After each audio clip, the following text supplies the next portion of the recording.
Hey, before we start this podcast, I want to let you know that Khaki is sponsoring this video. Now, if you don't know what Khaki is a fantastic website where you can buy Thomas products that won't get you price gouged out of your mind. It's really good. I like it a lot. They have some really cheap items. And when I say cheap, I don't mean like, oh, it's poor quality. I mean like price-wise, French kiss. It is so good. They got everything from Play Rail to Erdl, Take Along, Wooden Railway. Now the cheap prices are great, but if you want to save even more money, you can use code PDP10 to save an extra 10% off your first order. And the money that you save using the code goes to supporting me as a creator, so thank you very much if you do that. Even if you don't want to use the code though, it is a fantastic website and I definitely recommend. Anyways, that's all I gotta say. Thank you Khaki for sponsoring the show. Link in the description. Now, on to the main event. Hello and welcome to the Analyzation Express, the show where I read and review a variety of Thomas content that I wouldn't be able to tackle in my normal videos. If you're just tuning in, this is part 2 of my look at Never Be Alone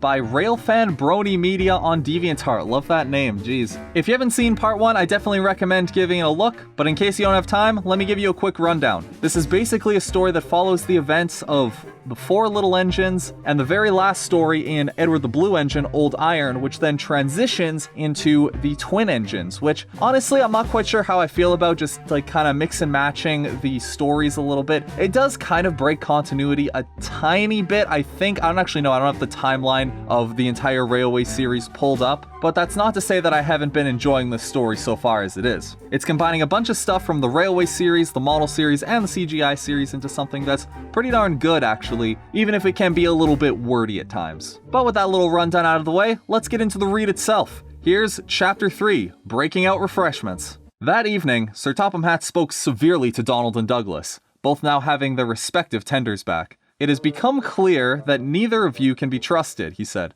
"I don't know what you were thinking, but one way or another, I'm putting an end to your games. When Edward is back from the steamworks, the one who messes up the most will be going home. Do you understand?" It makes it sound like he's like, it's like a game show, like Squid Game or something. Makes me wonder though, like, does he mean like screws up multiple times or like quantity of times, or whoever is the biggest screw up? Because like you could like T-bone another engine on like a set of points. That would be pretty bad. Or you could like continuously screw up with like a bunch of smaller things. I don't know. Anyways, do you understand? Neither of the engines said anything, the bastards that they are, but their worried expressions made it clear that they had gotten their message. Sir Topham Hatt strolled away, and Thomas wasn't too happy either. A little bit of a weird way to end off that sentence, but okay. "What were you thinking?" he growled at Douglas. "My coaches were waiting for their next train after I'd gone to the coal hopper." "Don't you dare blame my twin for that," retorted Donald fiercely. "It was an honest mistake." And before anyone asks, yes, I am going to be dubbing the twins in my best attempt at a Scottish accent, whether you want it or not.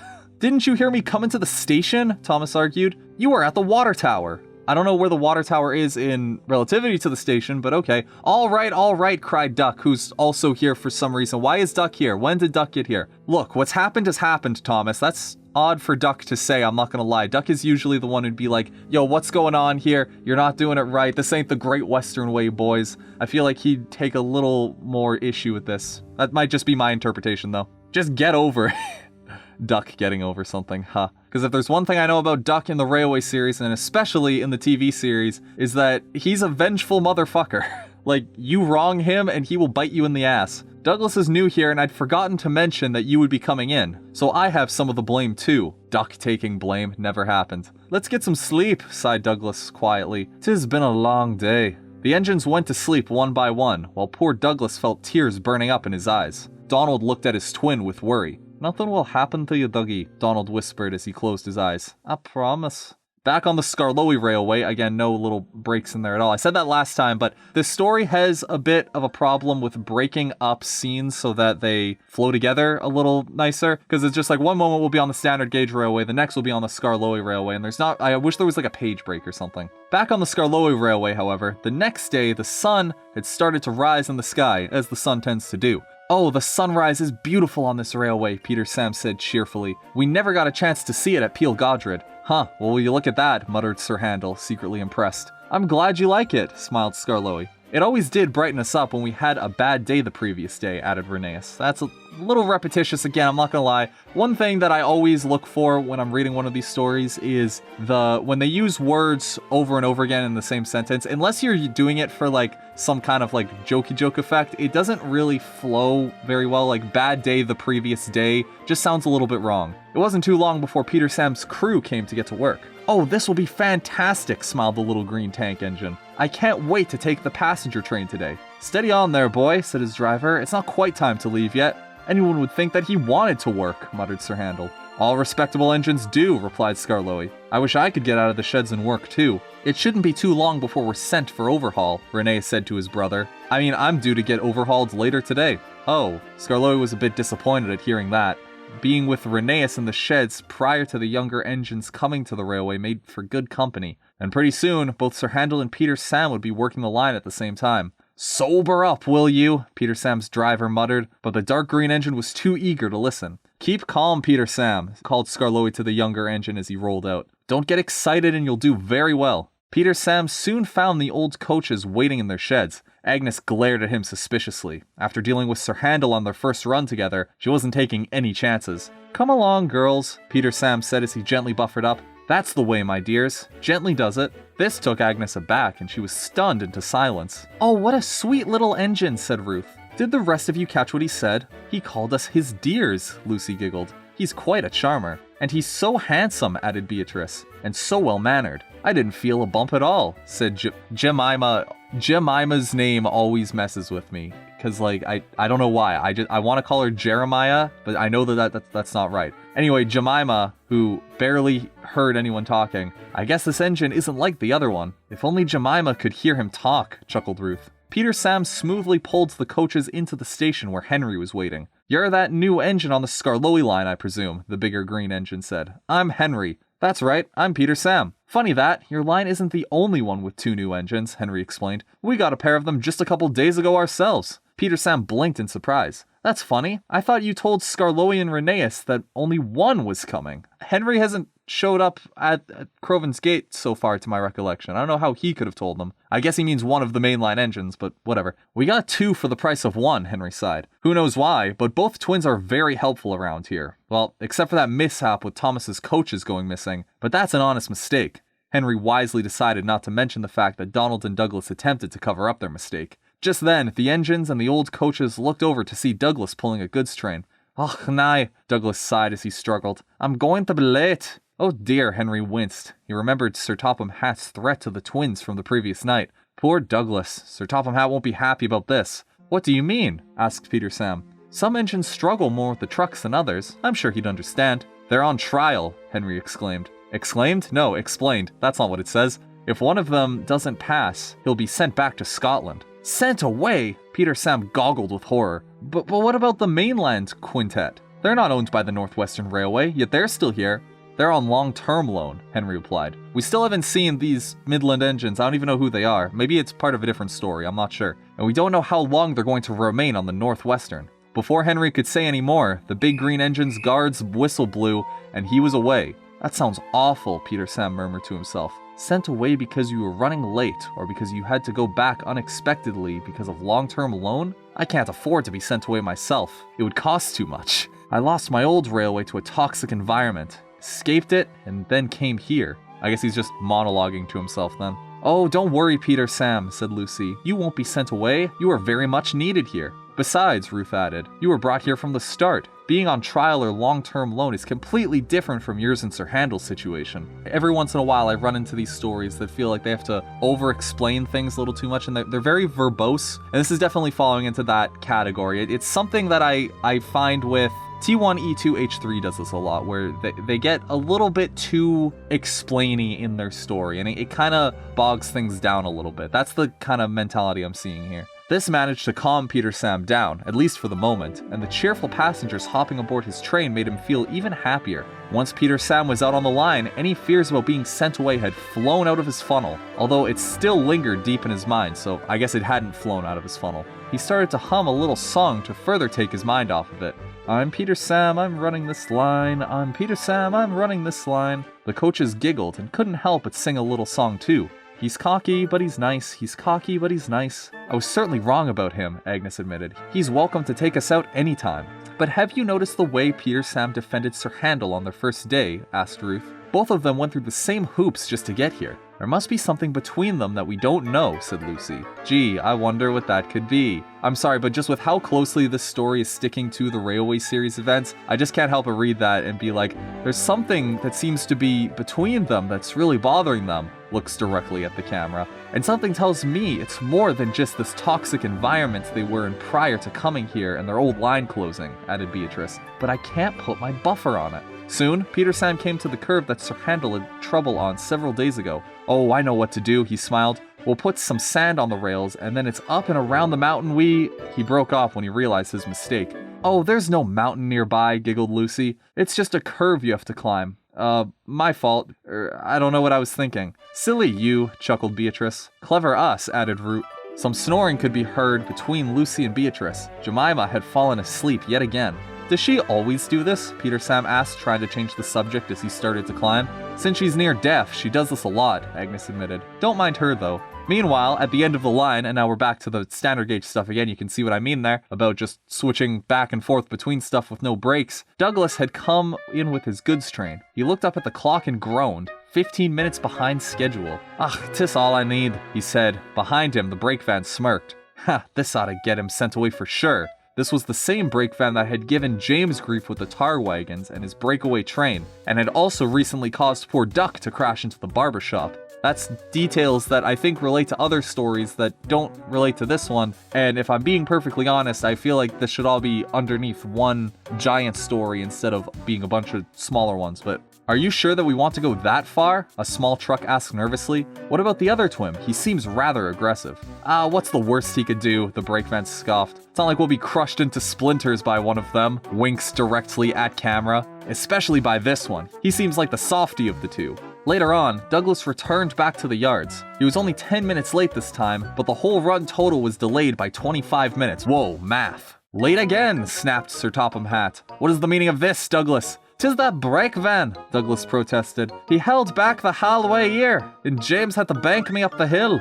After your stunt with the tenders, I don't know if I can believe that, Sir Topham Hatt retorted. He stormed into his office. What a dick. Donald and Duck were having a chat by the water tower when they overheard the conversation. Losh sakes, cried Donald, and he was about to head over. Donald, the water tower, Duck called. You're still filling up. Hastily, Donald's crew shut the tower's tap off and closed his water cap, and then he and Duck headed over to Douglas, who was still frightened out of his mind. Is there something wrong here, Dougie? Asked Donald. I tried to tell Sir Topham Hatt about this Breakvan making my trains run late, sighed Douglas, but he would never believe me. Poor Douglas started to have tears burning in his eyes again, and Donald felt his firebox run cold. Let me take a look, said Duck, as he quickly rushed to the back of the train. He managed to catch sight of the Breakvan's face, and rushed back to the twins. As I thought. He's the same Breakvan that made me crash into the barber shop, and nearly harmed James's passenger train. So this is near the first time this Breakvan caused you trouble? Asked Donald. No, Duck grunted. This has been going on for a few years at least, even before I got here. Ugh, I see. For a moment, Duck and Douglas thought they saw a fire in Donald's eyes. Dougie, you go to the water column for a drink. I'll settle the screeching box on wheels. Douglas obeyed, and Duck quickly followed him. Before he could leave, Donald spoke to the pannier tank again, his voice becoming gentle. Please, try and take Dougie's mind off of this, he said. The last thing we need is the reminder of missing coaches. Will do, affirmed Duck, before heading off to follow Douglas. Now completely alone, Donald took the trucks and arranged them into the sidings, saving the Breakvan for last. Of course he had to, it was at the end of the train, but that didn't stop him from what was coming next. I don't know whether that's something about that doesn't sound right. What do you think you're playing at? Douglas snapped at the Breakvan. Going after my twin like that? 'Tis absurd. So I can't have a little fun, is that it? Sneered the van. You're just like the other engines, always shouting and screaming at me. Besides, Sir Topham Hatt doesn't believe your brother. You're a muckle nuisance, Donald retorted. 'Tis to leave you behind I've been wanting. You wouldn't dare, smirked the van. I'm essential. Oh, car ya, Donald burst out. You're nothing but a screech and a noise when all's said and done. He reversed back a bit and rushed forward at a tremendous speed for the yard limits. Spite Dougie, will ya? Take that! And with an almighty bump, sent the Breakvan rolling into some buffers at the end of a siding. Ow, ow, ow, ow, ow! Yelped the van. How do you wish? Said Douglas firmly. "There's more coming should you misbehave." The van was very taken aback by the bumping he'd received from the Scottish engine, but reluctantly agreed to back off. Back on the Skarloey line, Peter, Sam, Agnes, Ruth, Lucy, Jemima, and Beatrice were all spending a lovely day at the top station. "I almost forgot how good it is to take passengers," said Peter Sam. "After being stuck with trucks for a few years, it makes a nice change." "That's a real shame you couldn't take passengers for a few years," said Ruth. "If this was your first passenger train since then, you've proven to us that you've still got your special touch." Oh, Peter Sam felt flattered by this. "I just do my best, that's all." "Speaking of doing your best," said Agnes, "I hope Sir Topham Hatt understood about that new engine's goods train situation."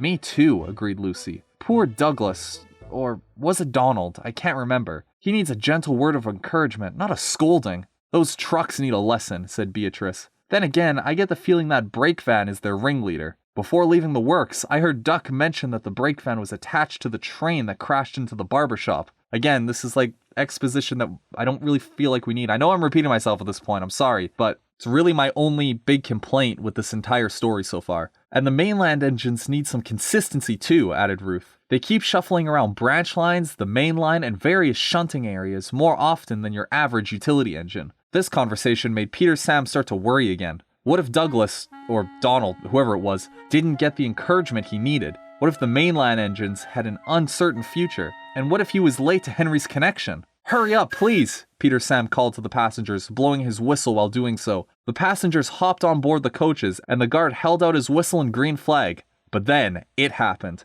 "Come along, girls," the little engine called cheerfully to the coaches, starting off. "Wait, Peter Sam," called Beatrice, seeing that there was a lady still on the platform. "Oh goodness," cried Jemima, waking up from the sudden start. "The refreshment lady!" "Peter Sam, stop!" cried Ruth. "You've left the refreshment lady behind." Peter Sam braked. Luckily, he wasn't going too fast. "Oh, bother!" he cried. "We're sure to miss Henry now." The refreshment lady had gotten on board Lucy, and the train set off again. "Hurry, hurry, hurry," panted Peter Sam, trying to pick up speed as he went along.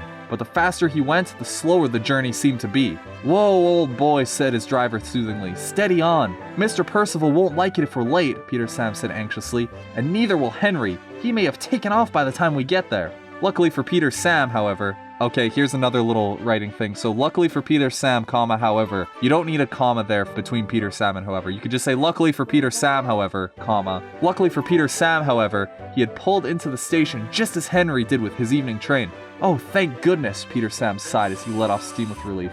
"Peter Sam," remarked Henry, "you look like you were puffing in a race. Are you all right?" "I was in a race against time," Peter Sam explained. "I had to get here before you did so Mr. Percival wouldn't think I was late." Henry's expression became concerned. "The Peel Godred project still haunts you?" "Well, yes," the smaller engine replied. "How does Henry know about the Peel Godred project?" This is the thing that you have to keep in mind when you're writing for characters, is that you have to know who knows what, how they know it, when did they find out, and it's important to, if they learned it somewhere off screen, that you say that they learned it off screen from another character. "Well, yes," the smaller engine said quietly, "and the fact that I was concerned about the new engines on your line, the one taking the goods train we saw earlier." "Oh, you mean Douglas," sighed Henry. "Don't worry about Douglas. His twin Donald gave a rough tongue lashing to that spiteful piece of rolling stock. And as for being late, don't worry about that. I have to wait. My train is a guaranteed connection." "And what about the mainland engines?" asked Peter Sam. "Their future here still isn't set in stone." "That is true," said Henry. "But if their time here is running short, then we'll be able to give them a proper send-off. Again, we still haven't seen these Midland engines or what they're about. You'd think that they'd be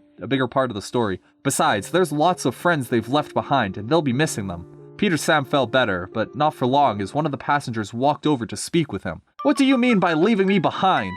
"I'm sorry," Peter Sam stammered. "It was an accident." "Refreshment lady," snapped Henry. "Didn't you hear anything of what our discussion was about? Peter Sam and Sir Handel have both left behind a toxic workplace to find a better life, and one of the bad things that happened to them was they were scolded for only being a few seconds late." "Oh," she went quietly and her face fell. "I do apologize, Peter Sam, I didn't know about that." "It's okay," the little engine replied. "I don't know how to feel about that.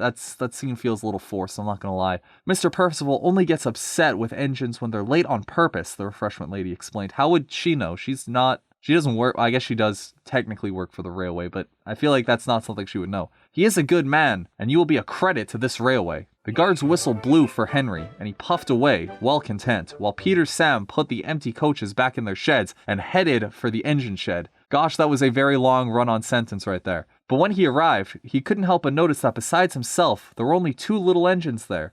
"Where's Rheneas gone?" he asked Skarloey and Sir Handel. "He's been sent away for an overhaul," explained Skarloey. "It's just the 3 of us now." "I guess so," said Sir Handel. He dropped his voice to a whisper and spoke to Peter Sam. "Just like back then, you, me, and..." Sir Handel broke off, and he thought he was about to cry. Peter Sam nearly burst into tears too. Jeez. I mean, I understand like what they're referencing, but burst into tears, I don't know if I'd go with that route. If you want to write emotion in a story, you've got to write emotion as though the audience is feeling it themselves, I find. And just saying that, oh, he was about to burst into tears, that's kind of a little too comedic for a sad moment. Skarloey glanced over at the 2 younger engines worriedly. "Is something wrong, young ones?" "It's nothing to worry about," Peter Sam assured. "I'm just a bit tired from the day's work. Let's get some sleep." It was still a bit early, but no one had any trains to pull at this moment, so Skarloey and Sir Handel agreed, the latter more so. We're back with the other boys now with the mainline fleet. Donald and Duck were both working in the yards, finishing up for the day, when they heard a whistle. "Donnie!" cried a cheerful voice. "Dougie!" Donald recognized his twin at once. "How was your trip this time?" "Just a few minutes ahead of schedule," explained Douglas. Explained Douglas. You really put old Spiteful in his place. Donnie, I can't thank you enough. What are twins for?" While it seemed like their worries about the Spiteful Breakvan were through, the twins were not out of the woods yet. This is a fairly shorter story, at least it felt like a shorter story. Maybe I was just been reading it faster. Oh, and I looked at my recorder, and apparently we've been going for over 30 minutes now, so maybe it wasn't that short of a story. Yeah, maybe it just, the time flew by. Honestly though, kind of digged this one. I quite liked it a bit. Peter Sam and the Refreshment Lady has never been a personal favorite story of mine, but this was definitely a fun way to bring it back. Let's go on to the 4th one, Old Spiteful's Last Stand. More than a few days passed by on both the Northwestern and Skarloey railways. They seemed to have fallen into a peaceful spell for those days, and the twins really thought they were both going to be kept on. Then one day, Sir Topham Hatt came to the sheds where the engines, both the Northwestern and Midland engines, were gathered. "Everyone," he said, "I have some good news. Edward's coming home today." "That's fantastic news, sir," smiled Percy. "The twins can meet him too." Thomas was still tense about the Scottish twins and grunted when Percy mentioned them. This earned him a glare from Duck. "Yes," Sir Topham Hatt coughed. "Anyway, you all better get to work." The engines were a bit surprised by Sir Topham Hatt's sudden change in demeanor, and one by one they departed from the sheds to find their coaches or trucks. Donald was just getting off the turntable when Sir Topham Hatt eyed both twins silently. It made the number 9 feel very uneasy, and the number 10 didn't fare much better. Duck was taking coaches up to the platform for Henry's passenger train when he heard something rather peculiar from Sir Topham Hatt's office. The controller had forgotten to close the window, and the conversation he was having with the phone was drifting outside. "Hello, Sir Topham," the voice said on the other end. "I've been searching for days and days trying to find an engine that's gone missing from the Scottish region's records." "An engine missing from the records," Duck whispered thoughtfully to himself. "Really now?" Sir Topham Hatt said thoughtfully.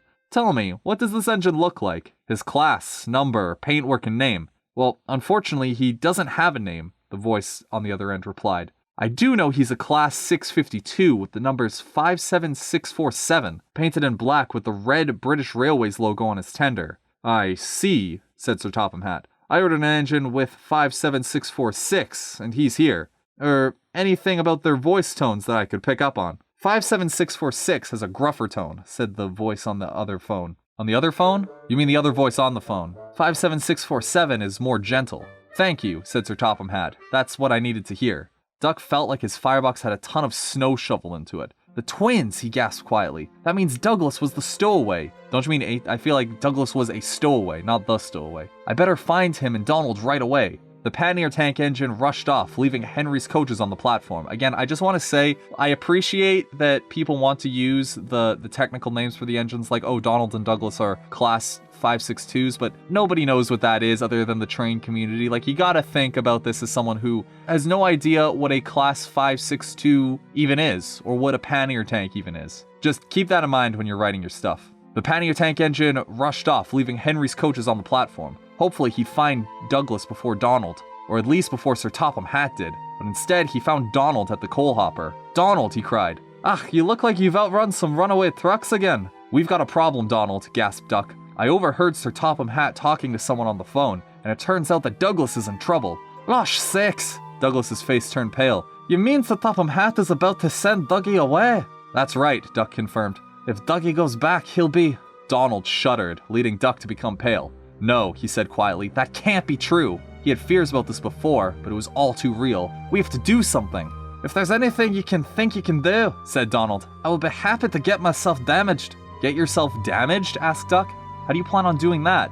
Leave it to me. You find Douglas new. Donald only referred to Douglas by his real name if he was dead set serious about something. The tank engine and tender engine went their separate ways, and Donald headed right for the signal box. He knew the rails were slippery because of some leaky water tankers on the, not oil tank? I feel like oil would be more suitable. Now we got inside Donald's mind. Forgive me, sir, but my brother comes first, Donald thought. And with a small smile, he applied his brakes a bit too late on purpose. With a loud crash, his tender hit the signal box, resulting in damage to both of them. Duck heard the crash from where he was and then rounded a bend. There was Douglas, who, much to Duck's worry, was making whimpering noises, and he saw Sir Topham Hatt walking towards him. Sir! Duck cried at the top of his voice. There you are, I've been looking for you. Duck, what is it? Said Sir Topham Hatt. I'm about to. Donald's had an accident with a signal box, explained Duck quickly. He's had to have that accident now? Sir Topham Hatt grunted, walking away.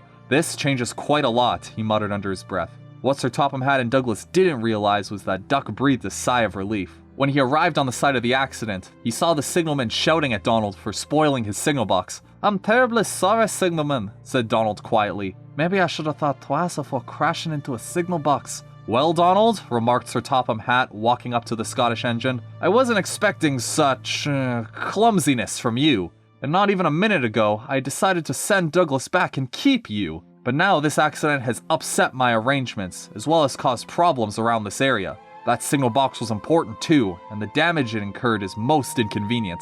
I'm sorry, sir, said Donald. He didn't say what he was sorry for, but we know that, don't we? Meanwhile, Duck was trying to soothe Douglas, who had been very worried for his twin. It's all right, the Pannier tank engine said calmly. He was using the same tone of voice Edward used when he'd been framed by Diesel. Donald will be fine. How fur day ye ken? How fur day ye ken? How fur day ye ken? That's not how, it's how, like fur, as in like animal fur, day ye ken. How fur day ye ken? It sounds like a move out of Street Fighter. I think it's supposed to be, how do you figure? Asked Douglas. Donnie's gone and smashed up that signal kist. What's going on here? Came a voice that Duck recognized. He smiled a bit when he saw a familiar blue tender engine puff into view. Oh, Edward, thank goodness you've returned, said Duck. Is there something I've missed out on while I've been away? Asked Edward. Quite a lot, Edward, Duck sighed. He then quickly explained everything that happened in the past few weeks. However, he did leave out the bit about Donald crashing on purpose. Oh my, gasped the old engine. No engine deserves such a fate. He looked at Douglas with gentle eyes. Douglas, I'm the only engine running my branch line at the moment, save for the occasional help from the midland engines. Do you want to work there with me for a while? It worked wonders for me, said Duck. Edward and Trevor, he's a traction engine who lives on the farm on Edward's branch line, by the way. That's another thing. By the way, exposition. When someone says, oh, convenient exposition, by the way, avoid that, please. Like, you can say by the way in certain contexts, but when you're using it just to disperse more stuff, it doesn't really work. Anyway, Edward and Trevor were both very supportive and kind to me. I'd really appreciate that, Edward, smiled Douglas. The two tender engines puffed away, and Duck felt a bit of relief. I know crashing into a signal box on purpose wasn't the smartest move, he said to himself, but if I were in Donald's buffers, I might have done the same thing. Back on the Skarloey line, and we're just, like, again, back on the... I feel like this story would work a lot better if it was just two congruent stories that were separate from one another. So, like, you have one that's, like, just the twins, and it's, like, 3 chapters, and you have one that's just the Skarloey stuff, and it's, like, 3 chapters. I feel like those interweaving with one another would make this a little bit better. Back on the Skarloey line, while things were certainly calmer, that didn't mean they didn't have their own problems. That line is that's a little wonky. Peter Sam was pulling his trucks when he felt something was loose on one of his cylinders. Oh no, he cried. That doesn't feel right to me. His driver stopped the train so he could inspect what the problem was. You have a couple of bolts loose, I'm afraid, old boy, sighed his driver. We'd better get you back to the shed so we can fix the problem. Oh bother, sighed the dark green engine. And just when I'd received my repairs a few weeks ago. When Mr. Percival received the news, he was worried. Tomorrow is market day, he said. With Peter Sam out of action, he sighed. What are we going to do? Please, sir, said Sir Handel quietly. Could I give it another go? I promise I won't be rude to the coaches this time. Well, all right, Mr. Percival decided at last. The dark blue engine gave a smile. I won't let you down, sir. Do your best, Sir Handel, said Skarloey. That's all we ask of you. Sir Handel smiled as he was steamed up once again, but the old coaches were not happy to see him backing down onto them. Oh, it's that rude one again, growled Agnes. He should stick with the trucks. Give him a chance, Agnes, said Lucy. I barely felt a tap this time, let alone a bump. Besides, said Ruth, he said he wouldn't be so rude to us anymore. How did you guys hear that? Where in proximity from the sheds to the carriage yard is everything? Though that could change if we are rude to him first. Once again, Jemima was fast asleep, having heard nothing of the conversation. I don't think it'll take much for her to get convinced, giggled Beatrice. Sir Handel gently pulled the old coaches out, and met with Gordon again. Good day, Gordon, smiled Sir Handel. How are things on your railway today? Honestly, they aren't too well, replied the express engine. Sir Topham Hatt was acting very odd this morning, and I heard along the grapevine, again with this grapevine, I heard along the grapevine that Donald has crashed into a signal box at Knapford. There's too many of those if you ask me. Gordon, Henry mentioned to Peter Sam that you got 2 new engines for the price of 1, said Sir Handel, his mind whirring. And I saw Edward leave the steamworks just before I came to take over for Peter Sam. Yes, I do believe Edward's going to be back on the Wellsworth branch line about now, said Gordon. And, oh, by Gresley's name, he cried. What you're saying is that it's possible Sir Topham Hatt tried to send one of the twins back? There's not a comma there. You could have just said, what you're saying is that it's possible Sir Topham Hatt tried to send one of the other twins back. Don't need a comma. Well, it's a possibility at least, said Sir Handel. I'd better get this message back to the others, and fast, Gordon remarked. And when the guard's whistle blew, he started away. Thank you, Sir Handel. I'll see you later. Good luck, Gordon, called Sir Handel, and he left when his own guard's whistle blew. Gordon returned to Knapford some hours later, and found Duck shunting, well, as best as he could with a damaged signal box. Now you see, that is how you transition from one scene to the next. Use the interactions with the standard gauge and narrow gauge to shift from one to the other if you're not going to use page breaks. Personally, I still think you should have a page break there, but it's much better than being like, well, anyway, back on the Skarloey Railway. Just works a lot better in my opinion. Hello, what's up with you, Gordon? Asked Duck as he pushed some trucks into a siding. Indignation meeting. Indignation's a weird word for me. At the sheds, as soon as possible, Gordon exclaimed quickly. Edward, Douglas, and the engines down at Farquhar on the branch line must come as well. Dude, you're even inviting Thomas? I didn't even know Thomas was allowed at these kinds of meetings. I mean, he is a prick. Do you think we should get Annie, Clarabelle, and Henrietta in on this too, Gordon? Asked Duck, having a feeling he knew what this was about. I think it's crucial they should come, Gordon confirmed. They're rolling stock. I don't know what insight they could add for this. The Express and Great Western engine parted ways. Ooh, Express and Great Western engine. I think that should be engines. Parted ways, and quickly got the word out to any engines that they met.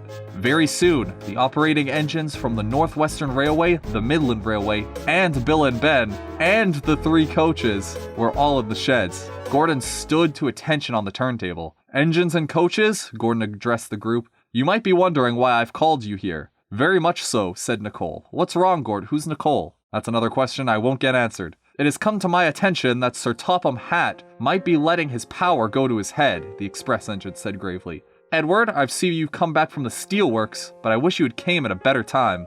You believe that might have influenced Sir Topham Hatt's decisions on sending one of the other twins back? He asked. This only confirmed Gordon's suspicions, and the other engines and coaches felt tense. Poor Douglas looked like he was about to cry again, and tears started to leak from his eyes. I cannae abide yon of us going back and getting scrapped, he sobbed. The other engines and coaches started to feel sick. Edward and Duck already knew, but that didn't make the feeling any less worse. You could have just said any better. Scrapped! Cried Thomas. Oh, cinders and ashes. I didn't realize this was what made you accidentally shunt Annie and Clarabelle into the siding, Douglas. I'm so sorry I got cross. So are we, added Annie. The thought of a fate like that would make anyone not want to think about their jobs properly. It's bad enough that your controller doesn't want you anymore, agreed Clarabelle. But being separated from Donald on top of that, it's just heartbreaking. I'd hate it if I were separated from Toby on the day our tramway closed, sighed Henrietta. Sir Topham Hatt accepted both of us without question, so I don't see why he doesn't do the same for you and Donald. I concur with that statement, Henrietta, Toby put in. What shall we do to help both engines out?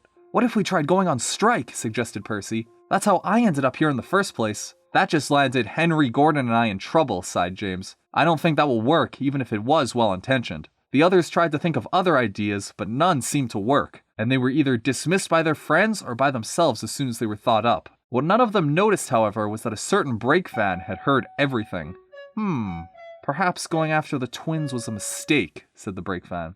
But if I go after Rusty Red Scrap Iron again, yes, that will be just fine. one engine's as good as another, like I've always believed in. That's another little piece of dialogue that I don't really think needed to be there. You could just said one engine's good of another, that would have been it. Or as I've always said, one engine's good of another, that would also work too. He then chuckled sinisterly to himself. As we know on Sodor, when someone gets malicious intent, bad shit's about to go down. The next morning, James was having trouble starting up. "Come on, fire," James muttered. "Start burning in my firebox, why don't you?" After much struggle, his fire was finally burning nicely, and he could set out with his first goods train for the day. He may not have liked goods trains, but that was not what was on his mind right now. "We can't let the twins be sent away," he said firmly as he started out. "Neither of them. It's like separating a fire from its firebox." He headed out to Elsbridge, where he met up with Percy at the junction with a goods train of his own. "The twins have been on your mind too, huh?" asked Percy quietly. I don't know why Percy would say that. Can Percy read minds? Like, it kind of is written that way. "They're on everyone's mind, I'd imagine," James said. "It's just not fair. Douglas didn't mean to shunt Annie and Clarabelle into a siding. That spiteful Breakvan made him late, and Donald's had an accident with a signal box." "Well, if you do see Douglas later," said Percy, "tell him that I have his and Donald's back. Same can be said for Thomas, Toby, the coaches, Bertie, Harold, Terrence. Fuck, everybody's got his back." "I'll make sure of that, Percy," smiled James. "And I agree with that statement." Sure you do, James, sure you do. When the guard's whistle blew, James was off. But as he continued on his way, he felt the wheels on the trucks behind him start to drag instead of turn. "Oh, not again," he grumbled. "Come on, you horrid lot." The rear of the train, the Breakvan snickered to himself. "Keep holding back, boys," he jeered. "We'll make him crosser than he already is now." James did his best to keep the trucks in line, but by the time they reached Wellsworth Station, he was feeling exhausted. Thankfully for him, Douglas was there, shunting trucks in the yard. "Hello, James," greeted the Scottish engine. "You looking tired?" He caught sight of the back of his train. "I wonder. Can you help me up the hill, please?" panted James. "These trucks have been at it since I left Elsbridge." "We'll show them," said Douglas with determination. He ran to the back of the train and buffered up behind, his face showing great displeasure at who he was facing. "Ready, Douglas?" whistled James from the front. "Aye, James," he called. Both engines slowly started to puff up the hill. "Oh, come on," the red engine panted, struggling more than ever. "Oh, no, I'm running out of steam." "Leave it to me," Douglas shouted from behind. "Get moving, ye," he called to the trucks. With Douglas pushing hard and the trucks beginning to hold back, the Breakvan realized too late just how flawed his plan had been. "Stop, stop," he pleaded. "I'm getting squashed." The silly trucks didn't listen, and Douglas was pushing too hard to notice. The guard jumped into the bushes just in time. At the front of the train, James heard the loud noise of wood splintering, accompanied by a scream. "What was that?" he cried. Douglas coughed out dust from the impact and opened his eyes. "Losh sakes," he said quietly. "I didn't mean to do that."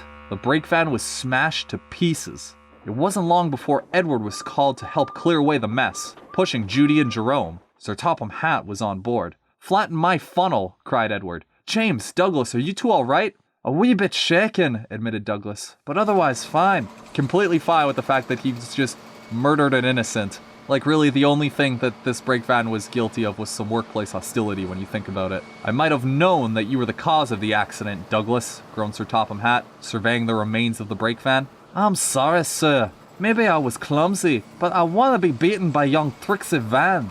"Douglas was grand, sir," Edward put in. "I heard him from my yard. James had no steam, and Douglas worked hard enough for 3. "I can vouch for this," added the red engine. "That Breakvan's been nothing but a nuisance every time I've taken him out." "I see, although working hard for 2 engines would have been enough," said Sir Topham Hatt. "I want to be fair, Douglas, as I admire your determination, but I don't know. I really don't know." Once again, everyone was left in suspense as the controller headed away. Oh, baby, Chapter 4, the penultimate chapter of the story. Pretty fitting considering that Breakvan is the penultimate story of the twin engines. And honestly, I quite like this one. I think that the structure was a little more focused. We didn't have too much back and forth between the mainline standard gauge engines and the narrow gauge crew. A little bit of it, and I think that it still would serve better as 2 congruent stories that are just separate from one another but happening at the same time. A little wordy here and there, like I've been saying throughout this story so far, but honestly, wordiness aside, I can look past that if the story is at least an interesting take on it. I wouldn't say that this is a totally unique take on the story. I still do think that it's leaning very hard into the RWS version, but it is taking liberties more and more, and I can respect that. Anyways, we've only got 1 chapter left to go. We've saved a red engine, struggled with coaches, broken a signal box, and smashed a Breakvan. Now it's time to see where this story ends. Chapter 5, Fire in Your Heart. Back on the Skarloey Railway, there we go with that again.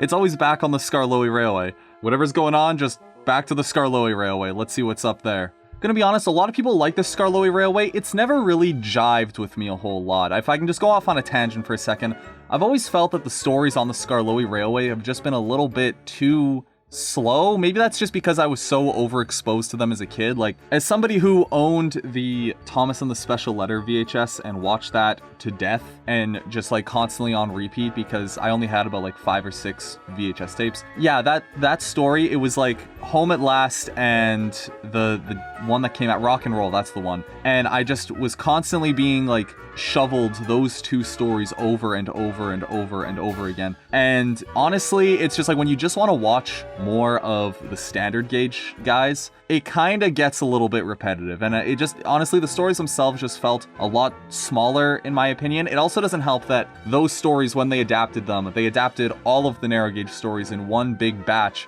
And it's not really clear which story comes before which. I feel like the Railway series does a lot better with the chronology of all of those stories in my opinion. Anyway, back on the Skarloey Railway. It was market day and things seemed to be going as planned. Well, as planned, yes, but not great. Most of the coaches had managed to happily give Sir Handel another chance, but Agnes was having none of it. "How can the 4 of you be so blind?" she scoffed. "It's all a facade. Once he's gained our trust, he'll take advantage of it." "No, Agnes, you're the one who's blind," snapped Ruth. "Sir Handel's been nothing but kind to us all day. And yesterday," added Lucy. "He also gave Gordon the idea that 2 fellow engines needed help. He has a good soul within his firebox." Suddenly, the coaches felt themselves coming to a sudden stop. Jemia had been sleeping yet again and was woken up by the impact.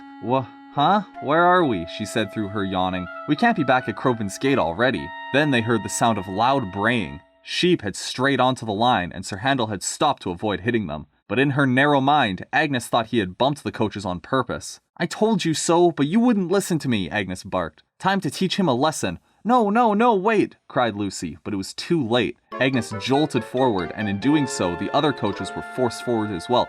Okay, now, here's a question. I want to just stop the production for a little bit. This is something I've heard, or I've seen in the books, in the show, and now in this. Please, somebody tell me how in that span where he stopped, everyone was like, ooh, they heard the sheeps, and then said, hey, I told you so. And then Lucy cried, no. How in that like half a second that would have been, did she manage to lurch forward like that? I don't understand. Like, that doesn't make sense to me. It doesn't make sense in the books. It doesn't make sense in the show. It doesn't make sense in this either. I don't get what's going on here. Anyway, Sir Handel's yelping. "Ouch," he said. The sudden jolt had forced him off the rails, and that meant they weren't going anywhere. The curious sheep grazed at Sir Handel and went baa, as sheep tend to do. I mean, let's be real. "Sorry for interrupting your grazing," sighed the dark blue engine, "but would you mind not being so close to the rails next time?" Mr. Percival was flustered. Peter Sam's still out of action, Sir Handel's derailed, and I've got Rheneas sent off to be overhauled, he said, pacing the front of the shed back and forth. Now, why are we at the sheds now all of a sudden? Like, we're just suddenly, no transition. Also, how did Sir Handel get back to the sheds? If he was able to get back to the sheds, surely he'd be able to continue with the journey. That's another part of the 4 Little Engines episode and book that I don't understand. "Sir, if you don't mind me saying," said Peter Sam, "you do have 4 little engines, yet you've only mentioned 3. Mr. Percival stopped where he was and looked up in surprise. Then he turned to Skarloey. "Skarloey," he said, "do you think you'll be able to help out?" "I'll do my very best, sir," he said with determination.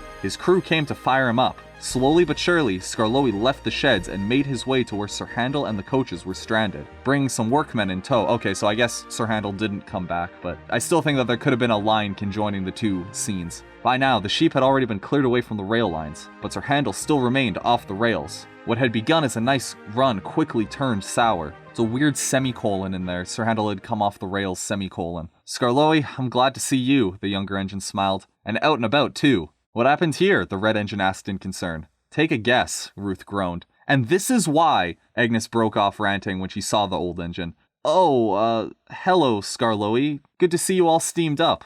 I'm ashamed of you, Agnes, said Skarloey bluntly. You could have hurt your passengers, and on market day of all days. And after Sir Handel tried so hard to make things right. But that's Sir Handel, no tales. I won't hear any of it from you, Agnes. Don't you dare try your tricks on me. Not at all, Skarloey, she stammered. Sir Handel was amazed. How do you do that? He asked as some workmen began preparing their jacks to lift him back onto the rails. It's just something I've picked up over the years, Skarloey explained. The coaches gave me quite a runaround back in my young days. I got quite a bad surprise. It wasn't long before Sir Handel was back on the rails again. Thank you, Skarloey, the younger engine said. If it's okay, do you think you can tell us that story sometime? All in good time, young one, Skarloey said kindly. Now you go off to rest. I'll take it from here. Good luck, Grandpuff, Sir Handel said subconsciously. Then he realized his slip-up. Oh, bust my buffers. Skarloey just blinked at what he heard. Thanks, he replied. Sir Handel darted away before Skarloey had a chance to question him further. I wonder what that was all about. He didn't have time to question it to himself either, as he buffered up to the old coaches. Some of the passengers were very surprised, yet happy to see Skarloey, and came out of the train to say hello. Now come on, said the guard, shooing them back into the train. We're late enough as it is. It's so nice that they remember me. Skarloey smiled to himself as he set out. Skarloey remembered all the gates and stiles where he had to stop. What's a stile? Google magic.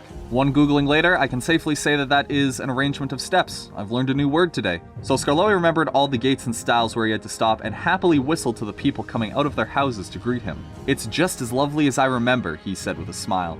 Eventually, he and the coaches reached the top station. How are you feeling, Skarloey? Asked Beatrice. A little tired, to be perfectly honest, said Skarloey. It's been ages since I took you all out. That's all right, Skarloey, said Ruth. Our connection with James is a guaranteed connection, so take all the time you need. Just 3 hours, don't worry about it. Take all the time in the world. Heat death of the universe? It's a guaranteed connection. Thanks, replied Skarloey. At least it'll be easier on the downward journey. But I'm sorry to say it wasn't. That's the first time that the narrator has said, I'm sorry to say. That's interesting, because he hasn't really spoken in the first person a whole lot. He's kind of just been telling us the story. That's the first time he's kind of spoken to us as if he was telling us the story in the same room. Did any of that make any sense? I really hope that made sense. Skarloey seemed to be fine at first, but started to struggle. Bother my tubes, he panted, but trains must get through no matter what. Maybe you should pause for a breath at the next station, said Beatrice. But before Skarloey could reply, he felt his springs weaken, and the rail joints jarred his wheels. Crack! Whoosh! Ouch! Cried Skarloey, and the coaches all gasped in shock. I feel all crooked! That's torn it, sighed his driver. We'll need to call Bertie or one of his friends for our passengers. No, pleaded Skarloey. I'd be ashamed to give up right now. I'll get the passengers home or burst. I wouldn't argue with Skarloey in this state, said Agnes. Let's try our best to keep our brakes off and give Skarloey a nudge when he needs it. Again, it's one thing that I've always wondered. How do the coaches or trucks, I know I've kind of said this already, but I want to reiterate, how do the trucks and coaches bump the engines? They don't have, propulsion. Maybe, they could, set their brakes and then, I don't know. It's one of those questions in Thomas that's always kind of just boggled my mind a little bit. The other coaches agreed, and with a valiant effort, Skarloey set off once more. He was making a lot of clanging and clanking noises, but he ignored it and focused solely on getting the passengers back to Croven's Gate. At Croven's Gate, Sir Handel and Peter Sam had explained to James that Skarloey had gone to get the former passengers. Oh, the former passengers. The former passengers. Ooh, that took a dark turn. Jeez, the red engine was feeling much better after his trouble with the trucks on Gordon's Hill. But where is he? Wondered James. That is what I'm wondering as well, said Mr. Percival. But before anyone could say any more, they heard a clanking noise coming from the distance. What in the world? James exclaimed as Skarloey puffed into the station, tilted on one side but refusing to give up. I'll do it, the old engine wheezed, before finally coming to a stop. I've done it! The bigger red engine gave Skarloey a respectful glance as his passengers boarded the train. He puffed away once the guard had blown his whistle. I mean, it'd be weird if he started before that, but whatever. Skarloey, cried Peter Sam. Both he and Sir Handel had worried looks on their faces. What's happened to you? An old spring gave way, Skarloey explained sadly. I suppose old engines can't pull trains like the young ones can. You were so brave, Skarloey, said Sir Handel admiringly. No wonder you and Rheneas are so famous. Indeed you were brave, Mr. Percival added. And this is why I've decided to send you on overhaul ahead of schedule, Old Faithful. You more than deserve it. Oh, thank you, sir, said Skarloey happily. The next day, Skarloey was sent to be overhauled, and Sir Handel and Peter Sam were tasked to run the line together. Peter Sam came up with the connecting train and met Henry at the platform. Henry, Peter Sam exclaimed with a grin. Skarloey's been sent for overhaul after he rescued Sir Handel's passengers. Much to Peter Sam's concern, Henry had been glum. Wait, that's a little bit of a tone shift right there. I would have at least had Henry respond a little bit. Isn't that good news, Henry? Said Peter Sam. It is, said Henry, but not all is well on the main line, or on the Northwestern Railway in general, for that matter. Donald and Douglas are in a state of limbo at the moment, and to make matters worse, Sir Topham Hatt is left for holiday to think about his decision. Peter Sam and the old coaches exchanged worried looks. When will he come back? Asked Peter Sam worriedly. Probably sometime during the late fall, Henry sighed. Or it may take him until Christmas. I thought it was the summer right now. What? How long of a vacation is Sir Topham Hatt take? You can't just take half a year off. Jeez Louise. That doesn't sound very comforting, semicolon. The being gone for so long part, not Donald being fixed up. You bigger engines have done so much for us. I only wish we could return the favor somehow. Have the bigger engines done all that much for the narrow gauge guy? I mean, Edward helped bring the two new boys over to the Skarloey Railway, but besides that, I don't really know if they've done that much for them. We'll think of something, little Peter Sam, said Henry calmly. I hope. As time went by, the weather started becoming colder, and the engines woke up to find soft flakes falling from the sky. Again, how long has Sir Topham Hatt? I thought it was summer when this story was taking place, and now it's winter. We've fallen through yet another hole in time, it seems. Dougie, called Donald excitedly. Look! Douglas rushed to the shed door and smiled. Snow! I'm so sorry to any Scottish viewers watching this, he said with just as much excitement. You know what this means, right? It wasn't long before the two of them were coupled back to back with a works van between them, and each had a snowplow attached to their fronts. All right, Dougie, called Douglas. Let's show them what we can do. Away we go! Donald grinned, and the two engines set off into the snow. While small drifts were swept away, they sometimes came across bigger drifts. Back up, Dougie, called Donald. There's a beastly drift ahead. The twins backed up for an extra run at the drift. That does not need to be its own line. That's, you could easily leave this as a paragraph. No, Donald commanded, and the two charged it together, laughing as it slipped away. You need the headlamp for that drift, Douglas laughed. But eventually, they came to a drift that was bigger than most. We can need a few tries to knock this drift down, said Donald. Back, Dougie. But as they were doing so, they heard a whistle from within the snowdrift. Losh sakes, Donald! 'Tis Henry! Don't fast yourself, Henry, called Donald. We'll soon have you out. The twins quickly suited action to word. That's okay. Douglas pulled the coaches with the passengers in them back to the nearest station, and the workmen dug away at the worst of the snow. Douglas then returned, and both twins were coupled to Henry, starting to pull him to safety. We can do this, Donald said with determination. At last, Henry was freed. Thank you, Donald and Douglas, he smiled at the twins. You are both very brave. We're just glad to be of service, said Douglas. Mr. Starr will be pleased to hear this, the green engine added as... Hold the phone. Mr. Starr? Wait, no, we're not getting past it. Mr. Starr. Who? We wouldn't be talking about the stories of Sodor, Jonathan Starr. There's no frickin' way. And indeed he was, is its own line once again, doesn't have to be. A fine piece of work, Donald and Douglas, he said with a smile. Even though you aren't my engines, I'm very proud of you both. Is this... I'm not in the wrong thing. No, I'm definitely reading the right chapter, okay. Who's Mr. Starr? I want to know.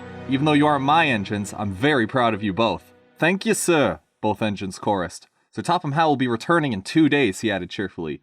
Unfortunately, this dampens the twins' good mood significantly. Why so glum, Donald and Douglas? He's planning on sending us back, sighed Donald. Or at least one of us. Maybe this report I'll send to Sir Topham Hatt will change his mind, said Mr. Starr. Who's Mr. Starr? You two go and join your friends at the sheds while I go write it up. When Donald and Douglas returned to the sheds, they told the other engines about Sir Topham Hatt's impending return. It's a shame, sympathized Percy. You're both so kind and hard-working. All this nonsense over a broken signal box, grumbled Gordon. Too many of those if you ask me. That spiteful Breakvan too, added James. Good riddance, that's what I say. And shunting Annie and Clarabelle into the siding was a complete accident, Thomas put in. The girls have already forgiven you, and so have I. They were splendid in the snow, said Henry. It isn't fair. Aha, Edward said suddenly. Why didn't I think of it before? What we need is a deputation. Of course, said Gordon, but what is a deputation, my dear Edward? It's when one of us tells Sir Topham Hatt that something is wrong, explained Edward, and we ask him to put it right. Did you say, tell Sir Topham Hatt? Asked Lauren? Lauren. A long silence followed after this. Yeah, you're darn right, a long silence followed. I propose, said Gordon, that because Duck has been so close with the twins, he should be our deputation. All right then, Gordon, Duck said uneasily. I suppose that makes sense. 2 days later, Duck ventured over, trying to find Sir Topham Hatt. I can do this, he whispered to himself. The twins have done a lot for us, and I can't turn back. Hello, Duck. It's good to be back. Whoa! Duck jumped and sent some of the trucks flying down the track. Welcome home, sir. How has Mr. Star been? And I could see the Christmas decorations are starting to come out too. Those two things don't relate to one another. Oh, he's been taking care of us really well, sir, Duck explained. And yes, I have noticed everyone's been putting up decorations around Knapford, and reports said it's happening on other stations too. The Pannier tank engine cleared his throat. But I've been tasked to speak with you, sir, on behalf of the other engines, sir. Whatever for, Duck? It's about Donald and Douglas, said Duck, his voice becoming braver as he spoke. They say that if you send them away, sir, they could be scrapped on the mainland. No engine deserves a fate such as that, sir. Sir Topham Hatt was silent, his expression becoming unreadable. Well, that just complicates things further, he thought to himself. I'll talk with you later, he said at last, and hurried away. By Brunel's name, that didn't go like I planned. Duck muttered. Who's Brunel? Is this like more train stuff that I don't know, where it's like, that's like his builder or something? That must be. Because like the same thing came up with Gordon a few chapters ago. He was very disappointed, but at the very least, Sir Topham Hatt didn't say he was going to send the twins back. Later, Duck reported to the others. It's almost Christmas, cried Julie. You'd think everyone would be in a more giving spirit than that. Agreed, Julie, said Katie. Well, I'm not giving up. We have to persuade Sir Topham Hatt one way or another. That's the spirit, Katie, agreed Thomas. It's like we said a few years ago. We may come from different railways, but we are all Northwestern engines. Weather, wrong. I think that's the wrong weather. That's the weather is in the sky weather. Whether we're officially owned by the railway or not, the engine's all set to work with a will. Thomas bustled into Knapford Station with Annie and Clarabelle in tow. Gordon and Henry were also there as Duck shunted their coaches and mail vans into position. Thomas, look, cried Annie. There's a carol band. Huh? Oh yes, I see it. You seem a bit distracted, Thomas, noted Clarabelle. Usually you get very excited and would be singing carols by now. Oh, sorry ladies, Thomas sighed. I'm just worried about the twins. He's not the only one, Gordon added. We just need to know if Donald and Douglas will be safe, put in Henry. Just then, Sir Topham Hatt walked up to give the other engines their final orders. You all have jobs to do, he said importantly. Henry's in charge of the cards, letters, and parcels. Gordon will bring in the mare, and Thomas, he paused impressively. I want you to fetch the Christmas tree. Duck shall take care of Annie and Clarabelle until you get back. Yes, sir, said Thomas, beaming with pride. Will we sing carols too, sir? We'll see, promised Sir Topham Hatt. Duck and Thomas quickly swapped jobs, as if Duck's job was, I don't think swapped is the right word there. I feel like Duck was not meant to take the Christmas tree, and then Sir Topham Hatt was like, we'll switch it for funsies. Feels like that's what that's implying. I'll see you three later, called the blue engine as he puffed away. Thomas collected the Christmas tree at Vickerstown, and once he was coupled up, he began his return journey to Knapford. On his way there, he saw Sir Handel and Peter Sam at Crovan's Gate. Merry Christmas, you two, called Thomas. You too, Thomas, Sir Handel called back. Be careful, the snow's getting really thick. Any news on the twins? Asked Peter Sam. We've just about convinced Sir Topham Hatt now. I think, Thomas trailed. He tried to push that aside as Sir Handel had a point. The snow had been falling throughout his whole return journey, and he had two things to be concerned about now. I mustn't be late, he puffed. I should have brought my snowplow with me, as uncomfortable as it is. He charged bravely forward, hoping to knock back the drifts. While he did manage some smaller ones, and even the bigger ones with much effort, there was one drift that seemed too big. Cinders and ashes, cried Thomas the tank engine. I'm stuck. A strong wind blew more snow all over him. Vrrr, he shivered. Though his fire was still burning away, the snow was so thick. That's two thicks. He felt cold anyway. Back in Knapford, the other engines were waiting anxiously for Thomas to return. Workmen were getting shovels out so they could clear a pathway for the visitors. Perhaps he's stuck in a tunnel somewhere, suggested Gordon. No, that doesn't sound like Thomas, Henry grunted. I don't know, I feel like being stuck in a tunnel as a Henry line would have been a bit more of a meta joke. Maybe they mistook his train for one of his branch line trains and he turned onto the branch line. Maybe he ran into a cow, suggested Donald, which caused Gordon to become quite embarrassed. I don't know what a cow would be doing in this weather, he said as reasonably as he could manage. Well, I heard a story about an engine and a cow, added Douglas cheekily. He secretly exchanged a wink with Edward, which caused Gordon to growl. Surely, Gordon, it wasn't ye. You didn't say. Silence, ordered a well-known voice. Sir Topham Hatt walked up, bundled up with a scarf around his neck. We know that Thomas departed Vickerstown with the tree safely, but now the snow has brought down telephone wires. We must assume that Thomas is stranded somewhere near Wellsworth. Why specifically near Wellsworth? I feel like it could be literally anywhere. The engines now felt sorry for poor Thomas. We're nae going to leave him there, are we? Asked Donald. Perish the thought, remarked Sir Topham Hatt.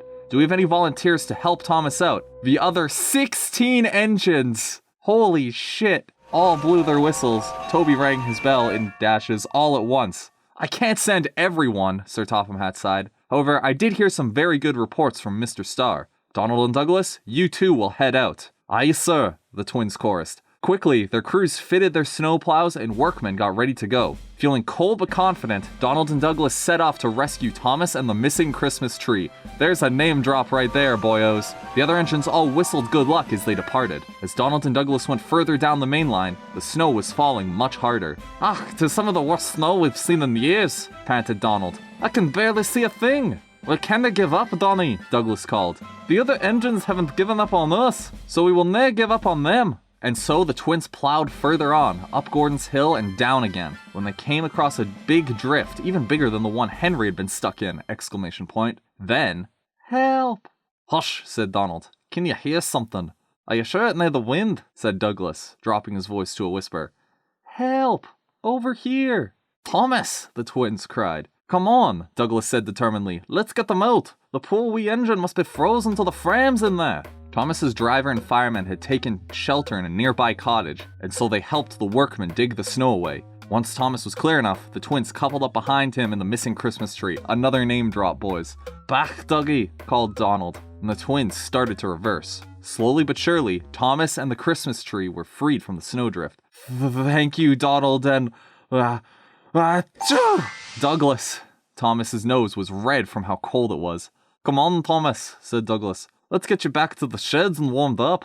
Thomas was still feeling cold and miserable when the cavalcade returned to Knapford, but when he heard the people cheering for him in the Christmas tree, he began to feel better again. The tree was quickly unloaded and decorated, and all 17 engines were gathered together before Sir Topham Hatt. There's 17... Where did all of these engines come from? I'm convinced that this has to be, like, connected to a bigger overarching series, because there's no way that there's been 17 engines in the story. We've had, like, Thomas, James, Duck, Percy, the 3 big engines, Toby, and there's no way.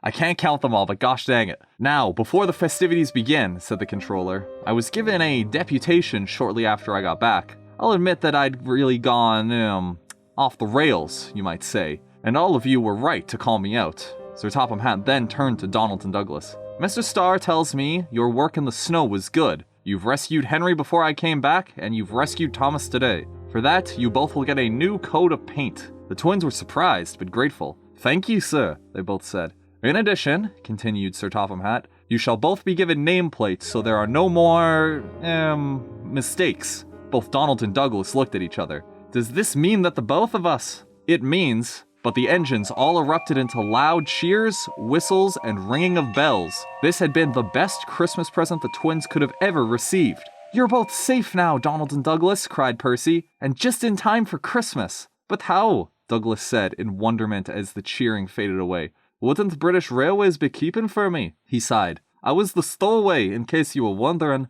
We weren't wondering, Douglas. You didn't have to say that, you just outed yourself. Edward and I figured that out a couple months ago, Duck admitted. But I don't think the others did. Well, said Sir Topham Hatt, when I went away, I had looked through what was going on the mainland. When I heard from other controllers as to what was happening to steam engines, I started to feel pale.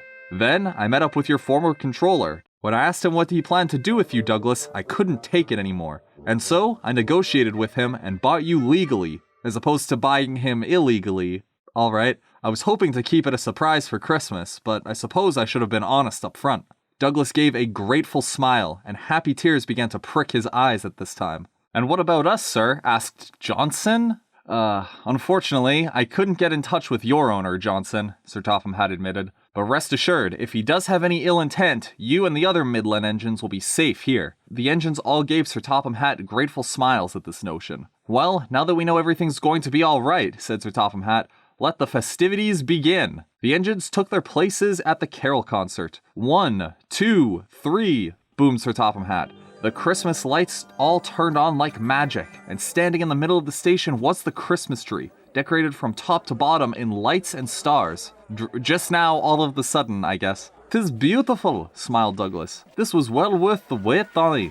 "Aye, Dougie," agreed Donald. "Puts our old Yuletime parties on the Scotland to shame, I missed." And just then, the engines heard a whirring noise from above. "What's that?" asked Douglas. "Oh, you'll find out," chuckled Toby, exchanging a wink with his fellow branchline engines. Landing beside the engines with lights shining brightly was Harold the helicopter, and stepping out of him was the biggest surprise of all, Santa Claus. He started to hand out presents to the children, which included Stefan and Bridget Hat. You didn't have to add that, just in general, they are also children. "Grandfather, look!" They showed Sir Topham Hatt excitedly. "You two go and join the other children," he smiled, "and have fun playing." Santa then came and thanked the twins for saving Thomas and the Christmas tree, saying they earned their place on the railway in the best way possible. "Happy Christmas, Thomas, and to all your friends," he said. The carol party was a great success, ending with everyone singing carols together in harmony, probably drunk, I assume. Afterwards, the engines returned to Tidmouth sheds. The Farquhar engines, Bill and Ben, and the Midland engines stood outside.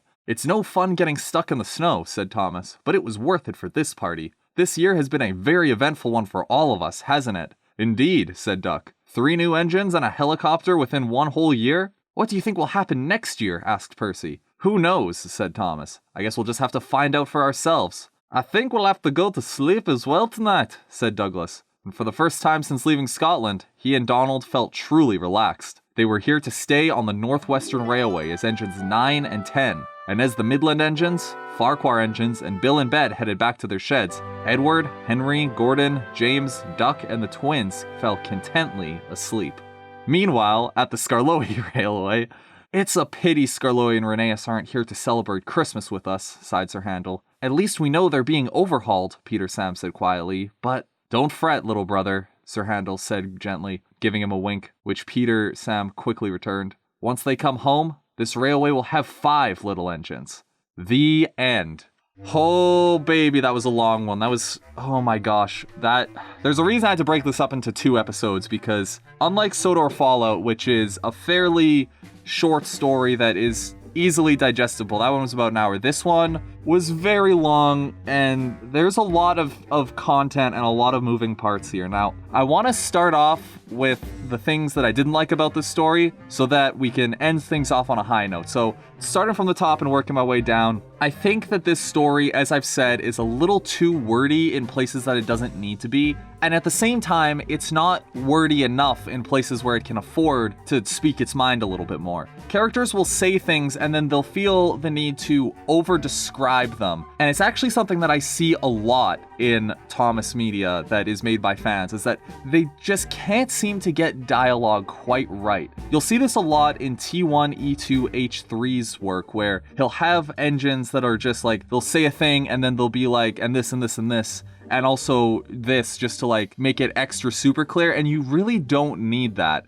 I will also say that dialogue feels as though the characters themselves aren't really taken into consideration for this. Like, I don't feel like when Gordon is talking to the smaller engines, he feels like Gordon in some scenarios. And I don't feel like Sir Handel feels like Sir Handel in other scenarios. Another thing that I don't like about the story is that it'll switch scenes just completely at random with no flow between them. There was a couple times in chapter 4, I believe, where it did actually flow from one to the next pretty seamlessly, and I appreciate that. However, more often than not, it'll be like, meanwhile, on the Skarloey Railway, and that can get a little bit repetitive at times. And again, I said it during the overall story, but I think that this would have served better as one story focused on the narrow gauge engines and one story focused on the stuff with Donald and Douglas, because the narrow gauge stuff kind of fizzles out by the end. Sir Handel, he gets a little bit more character development, and I appreciate that, and I'll definitely talk about that in a minute, but it feels like it's just like, oh, we're telling the story of the narrow gauge engines, and then here's this other more important story, and it doesn't really feel like the narrow gauge stuff really elevates the Donald Douglas stuff, and vice versa. There are a couple things where like they intertwine a little bit, but not enough to make it its own thing. It feels like I'm watching 2 B plots. In saying all of that, I really like all of the stuff that this story attempts to do. I love how they try to tie a bunch of other stories in between it. I like how they try to tie stuff with Duck and the diesel engine into the plot. I like how they tie stuff with Old Iron, even though technically Old Iron comes first. I'm not 100% sure on that. Again, I don't have the timeline, and I can't be bothered to look up Unlucky Tug's video on it. In all honesty, those small little moving around bits of continuity aside, I think this is a very fun read. There's a lot of good stuff in here. The big thing that I really like about this is what they did with Sir Handel. Now, Sir Handel in the show, up until he kind of vanished until season 10, every story involving Sir Handel was kind of just like, fuck him. He never gets a moment to shine. Him and Duncan are the textbook examples of characters who go through trials, but they never learn from them. And they always come out with the short end of the stick. At the very least, Duncan in the show gets a couple episodes where you're like rooting for him and you're like, yes, he gets a happy ending. Like Faulty Whistles is the first one that comes to mind. Sir Handel doesn't get that at all. I know that when you get into Chris Audrey stuff, Sir Handel does get a couple of fun things. And when Duke comes back in the 25th book of the Railway series, yeah, it's kind of like a sweet moment between him, Peter Sam, and Sir Handel. But other than that, Sir Handel gets the shaft a lot. And here, making him feel like an actual character, bringing out some more of that why he's upset, which the books never really go into and neither does the show. I really like it. I think that's really cool, and it's honestly one of my favorite parts of the story. I wouldn't say it's a perfect story, and I wouldn't say it's a super groundbreaking story. I think it does kind of hold on to the RWS version a little bit too tightly, but at the end of the day, it's still fun. I still certainly recommend their work. With all that being said, I want to say thank you for watching, thank you to Khaki for sponsoring the video, and I'll see you next week. Bye-bye.